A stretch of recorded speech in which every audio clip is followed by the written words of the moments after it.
Well, welcome to Question of the Week. This is a Facebook Live session where I take on your science faith questions. This week's questions are: did Neanderthals make art? Were Neanderthals like us? Did Neanderthals have sophisticated cognitive abilities just like human beings? I'm going to take on those questions and more in this particular broadcast. These questions were actually stimulated by a recent news item published in the Los Angeles Times on February 22nd, 2018. And the title of the news item is this: Case Closed. Oldest known cave art proves Neanderthals were just as sophisticated as humans. And in response to that news item, a number of you sent private messages to me on Facebook asking my perspective on this particular claim. A number of you posted this article on my Facebook page, my public figure and my personal Facebook page. I got Twitter questions about this discovery and even emails from a number of people. And so we're going to go ahead and take on this particular question, which is based on work published recently in the journal Science by an international team of researchers from the United Kingdom, Germany, France, and Spain.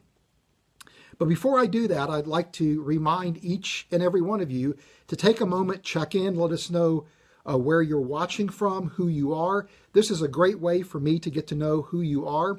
And that's really actually very important to me to know who is watching these broadcasts and why you might be interested in these particular questions.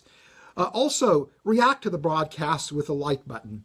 This is extremely helpful in terms of increasing the visibility of this broadcast in the Facebook feed. So by liking the broadcast, you are helping us to get the word out. And of course, if you can think of things that we can do to improve the broadcast, please don't hesitate to let us know.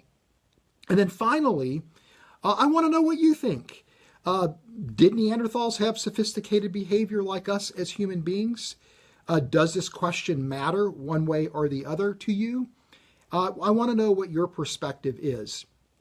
Okay, well, without any further ado, let's go ahead and get started. And the first thing that I want to point out this morning is, why even take the time to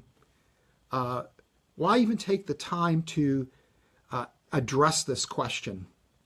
Well, I would contend that whether you hold a biblical view of human origins or a view shaped by the evolutionary paradigm, the question of who were Neanderthals has bearing on how we understand human origins and human nature. Again, whether from a biblical or from an evolutionary framework. From a biblical framework, of course, Scripture teaches us that human beings were made in God's image. And if we're made in God's image, that is really important. It separates us from all other creatures. According to Scripture, it's why we have been granted dominion over the creation, why we were given the responsibility to be God's stewards on this planet, why we were able to enter into a relationship with our Creator. And it's because we bear God's image that Jesus came in human form as fully God and fully human to rescue us from the hopelessness of our sinful situation and our separation from God. So the image of God is a critical concept in Christian theology. It's foundational not only to how Christians view human beings, but how we view our relationship to the Creator. And it's foundational even for the gospel itself. And of course, because human beings bear God's image, this shapes the Christian ethic. How we treat another person is how we are treating God Himself. So being kind and serving and loving others is an act of worship unto God because that person bears God's image. Now, from a Christian theological perspective, there is debate as to precisely what is meant by the image of God. I'm not going to get into the details of this today, but I personally subscribe to a view called the resemblance view. And the reason I subscribe to this view is, number one, this has been a traditional view within the church that human beings resemble God in some capacity, namely that we have technical inventiveness, we have a creativity, that we are sub-creators or mini-creators, if you will, that we have capacity for rational thought, for rational deliberation. We can anticipate the future and remember the past. We are creatures that have a sense of justice, a desire for right and wrong. We are moral creatures. We are creatures that desire to connect to the transcendent, that recognize that there is a reality beyond the physical material universe. And we desire to connect to that. So we are creatures that are inherently religious. And we are also creatures that crave relationship, not only with our Creator and the transcendent, but with one another. And these all essentially define who we are as human beings. And from a resemblance view, define the image of God. And I would argue that there's biblical support for this. Ephesians 4:24 or Colossians 3:10 tell us that the image of God relates to knowledge and understanding and righteousness and love, which are qualities that God possesses. So I think there's good biblical support for the resemblance view. But if you take the position that human beings are not exceptional, that Neanderthals are just like us in that they have sophisticated cognitive abilities, then you are beginning to undermine or erode the notion of the image of God, a foundational idea for the Christian faith. Now, it's interesting because from strictly a scientific perspective, there is a debate taking place among scholars as to whether or not human beings really are exceptional.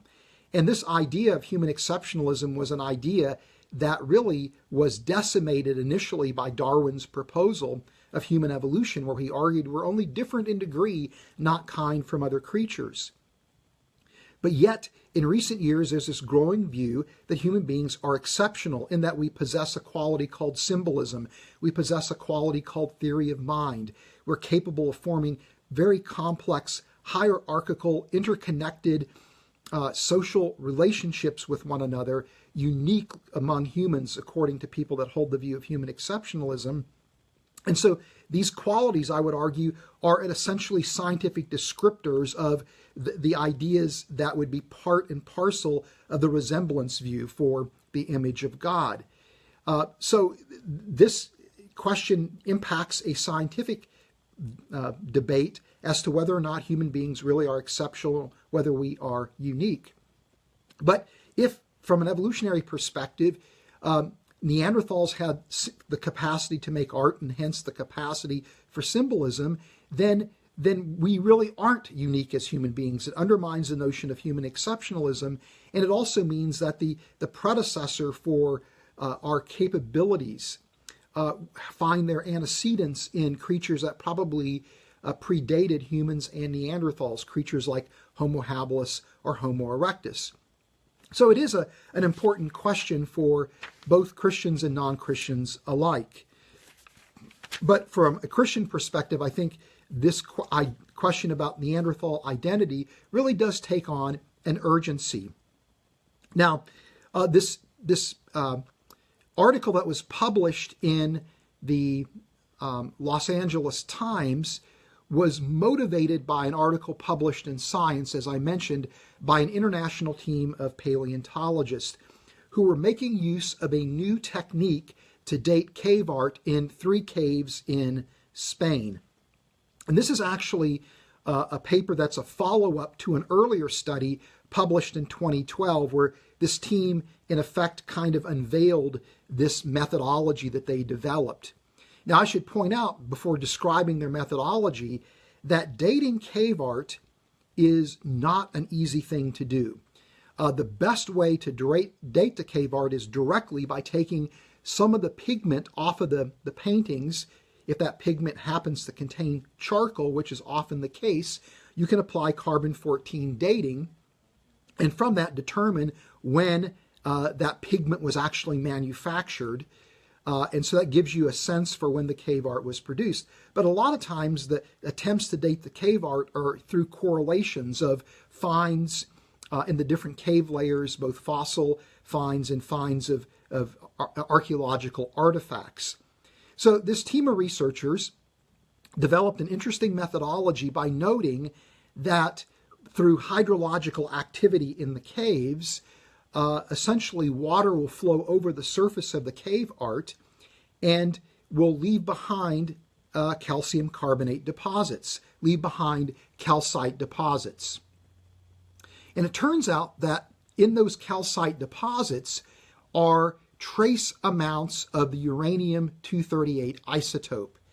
And it turns out that uranium-238 will decay to thorium-230.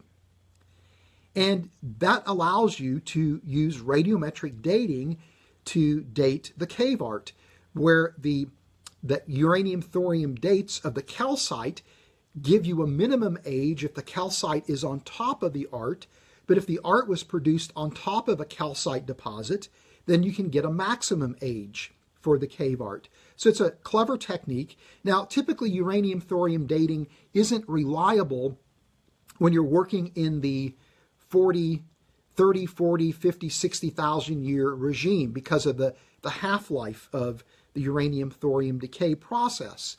However, by using accelerator mass spectrometry as the way to detect the isotopes, you can get a very high detection sensitivity, which allows you to accurately detect any kind of uranium decay into thorium. So it's a rather slick method. It's a really clever and inventive method.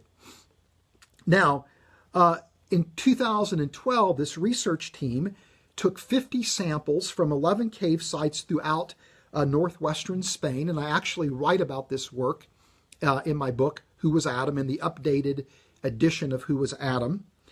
And one of the samples of these 50 samples from these 11 caves was of a circular, of a circular disc type structure painted on the wall in red pigment that gives a minimum age of about 41,000 years ago. Now, these researchers at that time said since this was a minimum age, it's quite possible that this is much older than 41,000 years in age and very well could be the product of Neanderthals, that this could have been something that was painted by Neanderthals. But because this was a minimum age, and this is right at the time where modern humans were making their way into Europe and Neanderthals were going extinct, you couldn't be certain that this indeed was artwork that was attributable to Neanderthals. So as a follow-up to this, these researchers visited 3 cave sites in Spain, La Pasiega, Maltreviso, and Ardalis. And they took 53 calcite samples from 25 carbonate structures that were on top of cave art and applied the uranium-thorium dating method to these samples. Now, just for some background, the La Pasiega site has a number of different types of art in the cave: animals, linear signs, claviform signs, and dots. The Maltreviso site has about 60 hand stencils and a number of geometric shapes and designs. Some of the hand stencils, in fact, are organized into geometric shapes and designs. The Ardalis site is loaded with art, over 1,000 paintings of animals, dots, hand stencils, discs, lines, and geometric shapes. So, of the 53 samples that these researchers took, and some of the samples were multiple samples of the same cave art, they discovered that 3 of their 53 measurements gave minimum ages of about 64 to 67,000 years in age. One of them was in the La Pasiega site, where you had a red scaliform structure. Maltreviso had a hand stencil that gave a date, a minimum age of 67,000 years. And the Ardalis site had a red area that gave a minimum date of 64,000 years in age. So on this basis, the research team concluded that Neanderthals must have produced this art, because this is a time where Neanderthals would have been the exclusive hominin in Europe, that it's unlikely that humans would have been there at that time. Therefore, Neanderthals were producing art just like humans were. I should point out, of the 50 of those measurements of the 53 samples gave dates, minimum dates, in the 40,000 year range, some of them even slightly younger than that, which indicates that most of the art could very well have been produced by modern humans. Those dates are consistent with the artwork being produced by modern humans. So you will only have 3 samples that are giving us dates that are in the 65,000 year range. So, interesting conclusion, but I suspect that that conclusion is a little bit untenable. It makes me uncomfortable when that few number of samples actually are what you're building your interpretation on, where most of the data actually says something different. It's very easy at that point to wonder if those 3 measurements are actually outlier results, particularly when for one of the pieces of artwork there were 3 samples that were taken, calcite samples, and the uranium-thorium dating indicated that 2 of them gave an age of 40,000 years, a minimum age, and 1 of them gave an age of 65,000 years.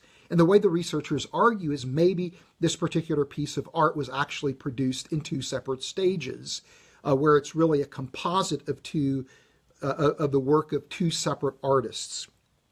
Okay, so the question then becomes, is this work valid? This is a brand new method. On the surface, it looks like this method is a sound method. Is it reliable? Well, as I was looking into this, my friend Sue Dykes, who's a paleoanthropologist, alerted me to a paper that was published by a team of researchers that questioned the credibility of this uranium-thorium dating method. And they point out that uranium-thorium dating is used to date stalactites and stalagmites in caves. But the reason why they argue that this method is reliable is because, and again, these are produced by hydrological activity in the caves as well. These are calcite deposits. Typically what's done is a large sample is taken from the interior of the stalactite or the stalagmite. That means you've got plenty of sample to work with, and you are ensured that that system in the interior is a closed system where uranium and thorium are not moving in and out. And what do I mean by a closed system? A closed system means that there is no mechanism for the parent or daughter isotopes to move in and out of the system. Because if a parent or daughter isotope can move in and out of the system, that's referred to as an open system, and this is going to make the radiometric dating inherently unreliable. Why is that? Because if some of that parent isotope, for example, is leached out of the system, it's going to make it seem as if that sample is older than it actually is. If parent isotope can move in, it's going to make it seem like that sample is younger than it actually is. And the same thing is true with the daughter isotopes. If there are means for the daughter isotopes to move in and out, or if there is some daughter isotope already present in that sample, that is going to also make it difficult to determine precisely and accurately what the age is with radiometric dating. You have to have a closed system, or when that system closes, you either have exclusively the parent isotope, or you know what the contaminating level of the daughter isotope is, and that system again remains closed. Now, with these calcite samples, these are fairly small deposits on the surface of the cave art, and these researchers are taking about 10 milligram samples. And the reason they're doing this is because this is a destructive technique, so you don't want to destroy the cave art while you're trying to determine its age. That's obviously counterproductive. And these calcite deposits are thin and, again, very small, and so a very small sampling of them is taken. Well, these researchers who are critical of this technique argue that these calcite deposits on the cave art are actually open systems.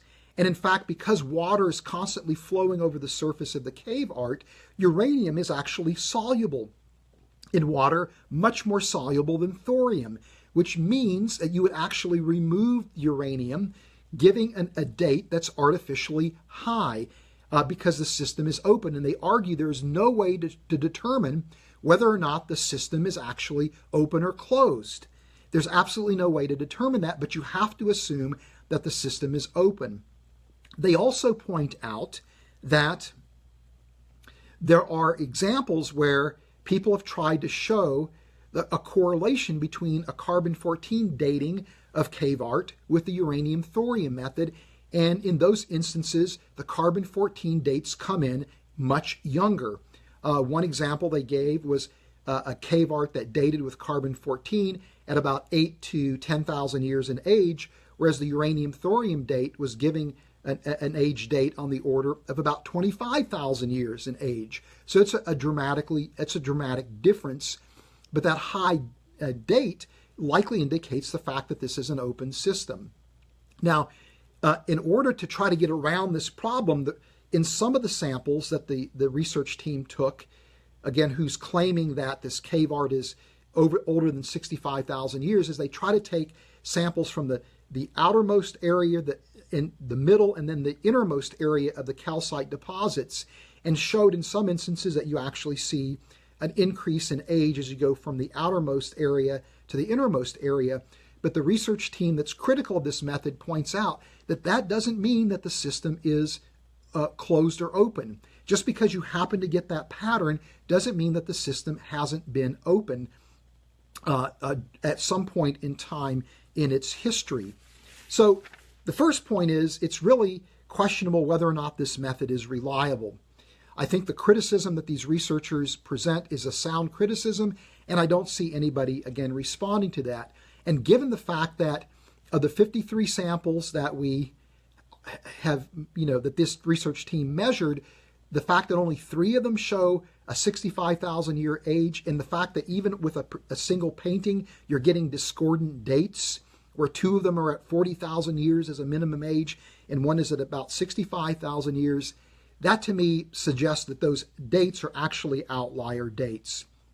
So I don't think that this research actually is a case closed situation at all. I think what we have here is a method that is clever. It's a sophisticated method, no doubt. I think the researchers did their very best to try to produce reliable dates, but I think there's an inherent problem with this methodology in that it's an open system, and you cannot trust the dates that you get. And attempts to try to cross-correlate the results from this method with other dating methods that are inherently more reliable suggest that maybe this method isn't valid whatsoever. Now, something else that also concerns me about this claim that Neanderthals made art and that Neanderthals had sophisticated cognitive abilities is that you don't have that conclusion supported by other studies on Neanderthals, and not only in Neanderthals biology and Neanderthal behavior. And before I get into that criticism, I'm going to tell you a little story about my time in high school. I was a rather mischievous student when I was in junior high and high school. I was constantly getting into trouble, which meant that I would make frequent trips to the vice principal's office where I went to high school, Spencer High School. The vice principal was responsible for discipline, and it was a man by the name of Mr. Reynolds. And Mr. Reynolds and I got to know each other pretty well because of my exploits as a high school student. And I learned very quickly that when I got called into Mr. Reynolds' office and I was accused of doing some kind of misdeed, that I better come up with a really good story that at least communicated some semblance of plausible deniability. That is, I needed to come up with a good lie. And I learned very quickly that everything in your story has to make sense and has to hang together. Any kind of inconsistencies were the types of things that Mr. Reynolds could sniff out and bring down the hammer. And so the point here is that everything has to hang together if it's going to be a good story, if it's going to be a good explanation. And this is true in science. You just simply can't draw a conclusion in isolation from a single study and not pay attention to the broad collection of data that actually weighs in on that question. And so the question is, did Neanderthals have sophisticated ability like us as human beings? Well, one way that we could address that question is through the biology of Neanderthals. Did they have a brain structure and a process of brain growth and development that would indicate that they were sophisticated in their capabilities? Well, this is where I think the data conclusively indicates that the answer is no, that Neanderthals clearly were different from us, and different in a way that, in light of the biology, would indicate that they didn't have cognitive sophisticated abilities. For example, we've got the Neanderthal genome available to us. And by comparing the Neanderthal genome with the human genome, we can identify genes that are different in the two genomes. And some of those genes relate to brain development, to the development of the neurological systems. And that difference suggests that humans and Neanderthals very well could have been different cognitively speaking. It doesn't mean Neanderthals were inferior, but it does mean that they were different from us cognitively speaking. Now, we also have data from development. We can determine the developmental trajectory of Neanderthals because we have the remains of Neanderthal infants and children and young adults and adults.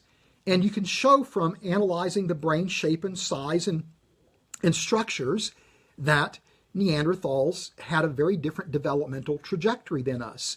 By looking at the microanatomical features of Neanderthal teeth, you can tell that Neanderthals did not have a time frame of adolescence. They went from infanthood to adulthood very rapidly.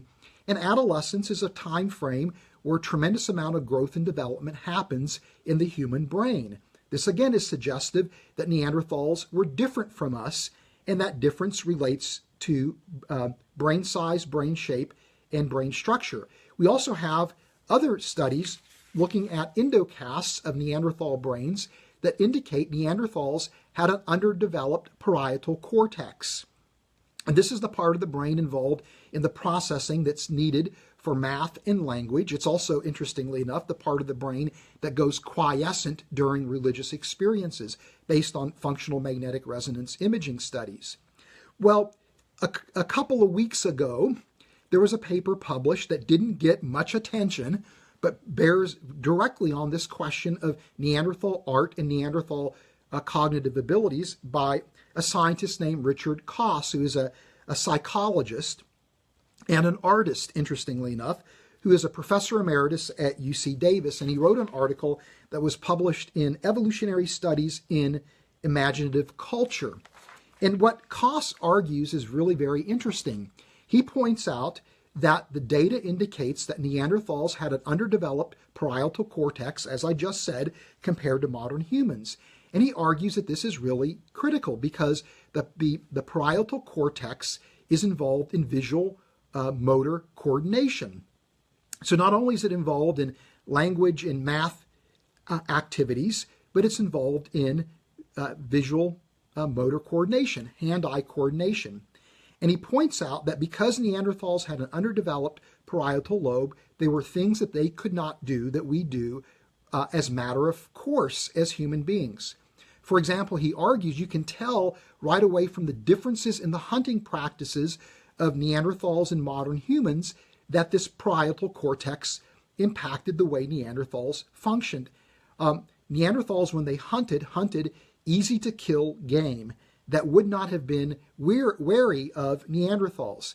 And they would come up very close to the game and thrust their spear into the animal and to bring about its death. Koss points out that modern humans hunted very differently. We hunted from a distance, which meant we would have thrown the spears from a distance to bring down animals. And we typically killed animals that were more dangerous and would have been wary of us. And he argues that difference in hunting is a reflection of difference in hand-eye coordination or visual motor coordination. that reflects differences in the size and the structure of the parietal lobe between humans and Neanderthals. In fact, he goes one step further. He says the same kind of visual motor coordination used for hunting, for throwing a spear a vast distance, is what is needed to produce artwork. And so he argues that Neanderthals could not have produced art in the same way that humans would have produced art. And he points out that humans are producing art that is a visual representation of the world around us. Plus, there's some imaginary elements as well that are convolved into the artwork. So there's a sense that we had a recognition of an imaginary world as we were producing art. Now, he argues that the claimed instances of Neanderthal art, which not only include this circular disc that dates at 41,000 years and these 3 samples from these 3 caves recently studied in Spain, and then also in Gibraltar there is this hatch marks carved into the bedrock floor of Gorham's cave. Those are the only instances of Neanderthal art. As Koss points out, they're highly disputed for some of the reasons we're talking about here today as being bona fide samples of art. But he points out, even if you grant that this is actually Neanderthal handiwork, all the Neanderthals are doing are making hatch marks in floors and making pigmented lines and pigmented dots and pigmented circles. They are not producing representative art. And so he's arguing that Neanderthals were not sophisticated like us as human beings whatsoever. That there was a big difference in cognitive ability. Now, another argument that I find to be really compelling that indicates that Neanderthals were not sophisticated thinkers like modern humans is an argument that originates with Ian Tattersall and Noam Chomsky, who argue that there's no way that Neanderthals would have had language capability or art or music, hence they would not have had symbolism, because they argue that when you look at the trajectory for technology development among Neanderthals, it is in effect static. It does not change. Neanderthals were on Earth probably longer than human beings have been on Earth. And the technology doesn't change at all. For humans, our initial technology, of course, is primitive. It's archaic, but it's still far more sophisticated than that of Neanderthals. But look what has happened in 100 to 150 years of our existence. We've gone from utilizing primitive technology to putting human beings on the moon. We are now looking at using technology to evolve human beings into new post-human species, where we're taking control of the evolutionary process. This is indicating a big difference between humans and Neanderthals. And according to Tattersall and Chomsky, the difference is symbolism, and symbolism is what gives us the capacity to produce art. So the story isn't hanging together when we start considering other factors. And finally, it's very clear when you look at the archaeological record associated with modern humans. Sophisticated behavior, art, music, language, jewelry use, sophisticated social structures, sophisticated hunting practices, sophisticated manufacturing practices are evident immediately upon the appearance of modern humans. And it's very easy to argue this in a non-controversial way, looking at the archaeological record. With Neanderthals, there are claims that Neanderthals made music, they made art, they made jewelry, they mastered fire, they employed plants for medicinal purposes, and the list goes on and on. But in each and every one of those instances, there are scientific discoveries that basically raise questions as to whether or not these are valid interpretations of the archaeological record. And so it's highly disputed as to whether or not Neanderthals are doing these things. But I get a very strong sense that among anthropologists, there is a growing movement to try to denigrate human beings, to knock human beings off of our pedestal, to undermine the notion of human exceptionalism, and to elevate Neanderthals to our level. There's this concern that if we argue that human beings are exceptional, that we would that we would somehow be guilty of committing something called speciesism. And we can't have that at all. And so I think what we see is anthropologists trying to yell long enough and loud enough that Neanderthals are exceptional to undermine human beings. And in doing so, the hope is that they can, again, knock human beings off of their pedestal. And what better way to do that than to say that Neanderthals are just like us? I'm going to go ahead and bring things to a close. Thank you so much for watching this. Remember in the comment section to check in, let me know who you are, where you're watching from. Use the like button to let us know that you like the podcast. Also, please let me know your perspective on this discovery. And I'm going to leave you with one final thought, that the more that we know about the more that we know about science, the more we have reasons to believe. God bless each and every one of you. Thank you.